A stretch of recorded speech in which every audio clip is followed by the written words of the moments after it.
এই ব্যাগগুলি দেখতে পাচ্ছেন, এগুলি কিন্তু আমাদের বাংলাদেশের উদ্যোক্তাদের হাতের তৈরি।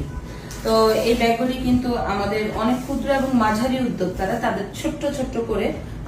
যে ক্ষুদ্র প্রতিষ্ঠান করেছে সে প্রত্যন্ত অঞ্চল এখান থেকে ব্যাগগুলি পাঠিয়েছে। এখানে যে কালার রয়েছে দেখতে পাচ্ছেন, তবে একটা কালার একটাই, এটা কিন্তু ডাবল কপি হবে না। এই যে কালারগুলি দেখছেন, তো আমাদের এই ক্ষুদ্র উদ্যোক্তার যে চাঁপাইনবাবগঞ্জ থেকে যে পাঠিয়েছে, সে আপনারা জানেন যে আমরা বাংলাদেশ ব্যাপী বিভিন্ন জায়গা থেকে কিন্তু আমরা এই ক্ষুদ্র মাঝারি উদ্যোক্তাদের দেশীয় প্রোডাক্ট নিয়ে এটা বাংলাদেশ ব্যাপী অনলাইন শোরুমের মাধ্যমে আমাদের সেল করার চেষ্টা করছি, পাশাপাশি আমরা রপ্তানির জন্য চেষ্টা করছি। তো আরেকটা ব্যাগ আছে, এটা হচ্ছে মিডল সাইজ, পাচ্ছেন, এটা হচ্ছে এটার ছোট সাইজটা, তাই এই যে দেখছেন কালার, এটার কালার এবং এই যে ডিজাইনের আসছে ছোট্ট, যেখানে মোবাইল সহ মানে ছোট ছোট